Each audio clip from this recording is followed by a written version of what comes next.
வணக்கம். இன்றைய முக்கிய செய்திகள். தொடர்ந்து கேப்டன் விஜயகாந்தை புறம் பேசும் வடிவேலு. சில காலங்களில் நடிப்பிலிருந்து விலகியிருந்த வடிவேலு மீண்டும் பிஸியாகிவிட்டார்.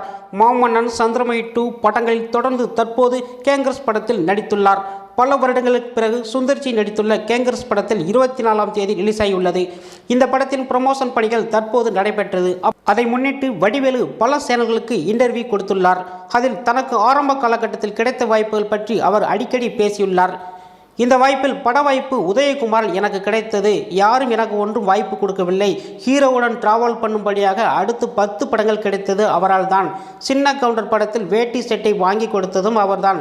ஆனால் என்னமோ கேப்டன் விஜயகாந்த் தான் வாங்கி கொடுத்தார் என்று எல்லாரும் பேசுகிறாங்க. நான் ஒன்றும் அம்மனமாக ஒன்றும் வரல. நானும் வேட்டி சட்டை போட்டு தான் வந்தேன். எனக்கு அப்போவே வேட்டி சட்டை தான் கொடுத்தாங்க.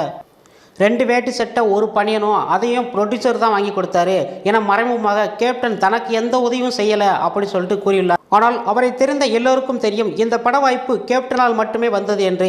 அவர் இறந்த பின்பும் கூட வடிவேல் இப்படி வன்மமாக பேசுவது இணையவாசிகளை டென்ஷன் ஆகி இருக்கிறது.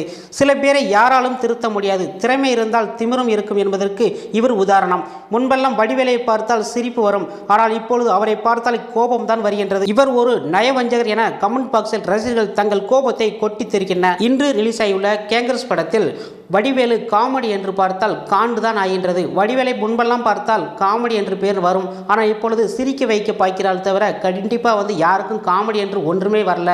அதனால் வடிவேலை பார்த்தா கோபம் தான் வருது அப்படி சொல்லிட்டு எல்லாருமே கழிவு ஊற்றிட்டு இருக்காங்க.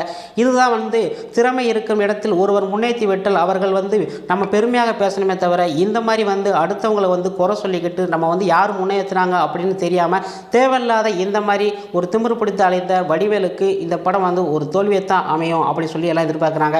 கமெண்ட்லேயே கழிவு ஊற்றுறாங்க. நெட்டிசன்கள் விமர்சனமும் சொல்லிக்கிட்டு இருக்காங்க. ஓகே ஃப்ரெண்ட்ஸ், உங்களுக்கு நம்ம வீடியோ பிடிச்சனா மறக்காம சேனலை சப்ஸ்கிரைப் பண்ணுங்கள், லைக் பண்ணுங்கள், ஷேர் பண்ணுங்கள். இது போன்ற வீடியோ நெக்ஸ்ட்டில் சந்திக்கலாம். நன்றி, வணக்கம்.